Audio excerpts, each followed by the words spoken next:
I always emphasize when I talk to clients is that essentially your online business, right, is supposed to be the most profitable. So if you're in retail or in wholesaling to anybody else, there's usually a middleman where you're going to take a little bit of a margin hit. So direct to consumer, it's super important that you know your metrics and you know what your margins are in that space, because that's really where a healthy amount of cash flow needs to come in. And so I think getting down to the nitty gritty of what KPIs you should be tracking, I think for sure it's going to be customer acquisition cost. What Roy was talking about. How much does it cost you to acquire one customer or one subscriber? Associated with that is the lifetime value of that customer. Essentially, how many dollars is that customer going to generate over the lifetime of your relationship with them?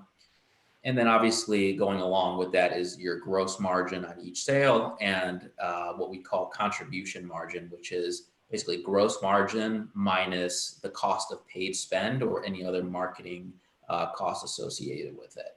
So I think those are the big four. And I think I put together a quick little presentation that might be good to walk through, and then a practical, hopefully not so boring Excel doc that I think we'll make available for the food bevy community. That's just walks you through, a lot of the times what I've seen is you can have paralysis by analysis. And so what I try to put together is a pretty high level, easy, something that you can hopefully put together for your business and measure the profitability of your e-commerce business. So I don't know, does it make sense to jump into that, Jordan? Yeah, go for it. Cool. All right. Are you able to see that? Looks good. Perfect. Okay. So this is briefly what I talked about, but just to talk about CAC again, customer acquisition cost. So obviously the cost to acquire new customers. Your lifetime value is the total value in dollars of that relationship with each customer. And then the really important thing is your CAC and LTV relationship, right? So the lifetime value of a customer should always be greater than your customer acquisition cost. So if your customer acquisition cost is greater than the lifetime value of a customer, automatically you're already running at a loss, right? Because you're paying more for the value of that customer than they're actually worth. And so I think walking through how you quickly calculate some of these CAC LTV metrics. So usually CAC is fairly straightforward to calculate if you have decent data. So each month you can take marketing spend attributable to each of those sales channels. So call it, Shopify or Amazon, whatever you're trying to measure. So marketing spend is going to include paid spend for sure. But obviously the cost of email marketing, you could go as granular as allocation of folks that are marketing salaries, marketing contractor spend, etc. So in this quick example, so if you spent 100,000 on Facebook targeted ads, you gained 500 new customers, your CAC would be $200. So your 100,000 divided by 500 new customers. And this will be provided as well to the food bevy community. So calculating your LTV is a little trickier because you need basically four components. Your average order value, or what we call your AOV. So this is what Roy was talking about and why it's so important to make sure that you have a higher dollar offer, because the easiest way to improve your profitability is to bump up your AOV. And so bundling items or offering some discounts on bulk is a really good way to bump up your average order value. So we'll see quickly in an Excel doc, but your average order value, you can usually pull off your Shopify data set, and it's your total revenue during a given period that you're measuring divided by the number of orders for that period. And that's going to give you a really good sense of what your average order value is. And again, there's a lot of apps and like HubSpot or Lifetimely that may do this math for you, but sometimes it's helpful just to know what's behind the engine and being able to understand in a pretty detailed way. Purchase frequency. So purchase frequency, you're going to take the number of orders during a period divided by your number of unique customers. And then your customer value is going to be your average order value times the purchase frequency. And again, we'll see all this sort of how all the pieces flow together here shortly. So that's your customer value. And then the final piece is understanding like a lifespan of a customer. So the time period in which a customer is consistently purchasing from you. So this is a little tricky to calculate. If you had a little, if you have 5-6 years worth of data, then you could go individually and do sort of a calculation of, okay, this customer's been buying for, 1, 2, 3, 4, 5 years. And then you take the average of all your customers and you get a sense of how long is a customer with you before they sort of stop purchasing. And that's important because you basically need that piece to understand lifetime value. So you're going to take your customer value times the lifespan of that customer. If you don't have good data or you don't have enough sufficient data, what Shopify and Amazon always advises for newer brands, usually 3 years is a good estimate. But if you want to be more conservative, you could drop it down to 2.5 years, 2 years. And so that's going to get you finally like your lifetime value of what a customer is worth in their life of the relationship with your brand. And the final piece is your lifetime value gross margin. So this is really important because a lot of the times when I talk to brands, they're talking about their return on their ad spend being, 5 to 1 or 4 to 1 or 3 to 1. But really what you need to understand is lifetime value usually is calculated to understand the revenue base for your customer, but that doesn't drop directly to your bottom line, right? So you have to calculate your gross margin around it. And so that's the crux of CAC and LTV and why it's so important. This is if your metrics are upside down from the beginning and your customer acquisition costs are way higher than your lifetime value, you essentially can never be profitable. And so you have to figure out a way. And I know you've probably seen in Shark Tank, like CAC LTV, and people get roasted on there because they don't know their numbers, or their customer acquisition costs are way too high as compared to their lifetime value. So that's the high level version. And so this template, are you still seeing this, Jordan? Can you see this? Yeah, this looks good. Perfect. Okay, so this is going to be, again, distributed to the group, but I'll walk through this quickly so then we'll have some time for Q&A here. So the first step here is obviously you want to calculate your average order value. And so what I put together is an easy sheet where you can drop in your order date, an order ID, customer, this would be your customer name, and then the revenue associated with that order. And these formulas will pick up the number of orders, your total sales, your average order value, number of unique customers, purchase frequency, and then sort of annualize a purchase frequency.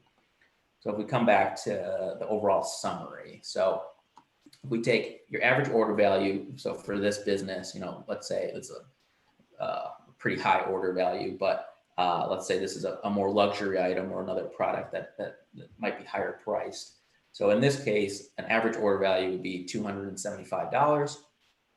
Purchase frequency is on a 12-month estimate, is calculated on this sheet. And on average, you can expect that each customer is purchasing 1.25 times.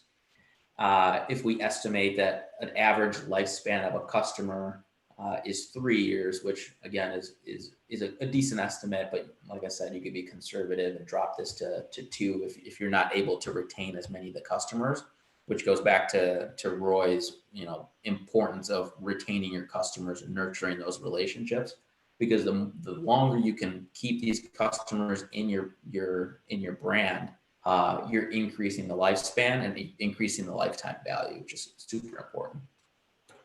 So in this example, our customer lifetime value is $1,000. So for each customer that you bring in, they're going to generate $1,000 in revenue for the given period, or for their lifetime, I should say. So then if we estimate that your gross margin is 40% on those sales, then all of a sudden now your lifetime value gross margin is about $411. And then the last piece is, minus your customer acquisition costs. So this will have, you basically have your customer wins, your advertising spend, and so you have your customer acquisition cost on average. So once you calculate that, then you can say, okay, my metrics look pretty good. I'm for each customer that I bring in, I am dropping basically $200 to the bottom line. And so it starts to become sort of a math problem in the sense of how can I bump up my average order value? How can I bump up the purchase frequency? How can I bump up the lifespan of the business? And then on the other side, how do I start to improve my gross margins or change the mix of what I'm selling? Maybe bulking up the order value with lower cost items that, you can sell for a high price, but are your higher margin items.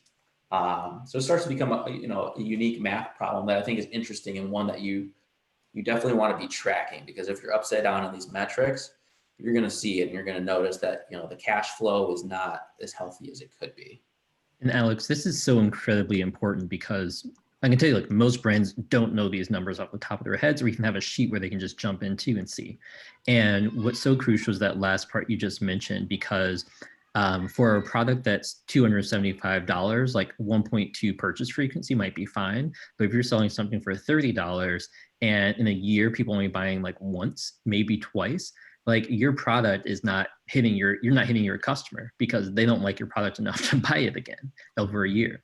And so you really need to figure out, like what your goal is, right? If you want people to eat this, once a month, the product is good for a month or has a quantity for a month, and that purchase frequency needs to be much higher. And then also, as you are in business for longer, you can kind of track what's that average lifespan, and the customer lifespan it should be going up, right? Like if it starts, maybe you have early data and it's at 6 months, 1 year, 1.5 years, 2 years, like that's a good sign because they're staying with you. But if you are seeing that staying flat or decreasing, and you're at like the half a year or 1 year mark, then you have an issue that either your flavors or your value proposition isn't resonating with customers. And so I think by knowing those method or the metrics and tracking that growth will tell you a lot about your business. Totally. Yeah. And I think you hit it on the head there. And it's just incredibly important to have, like Roy and you mentioned, like a loyal customer base that is going to, purchase frequently, and because attracting new customers all the time is, one, not scalable and very expensive, right? So you got to make sure that you're nurturing and keeping your loyal fan base. So yeah, so I think, like I said, this sheet will be made available. It's very high level, but I think it'll encourage some folks out there to make sure that they're updating it frequently.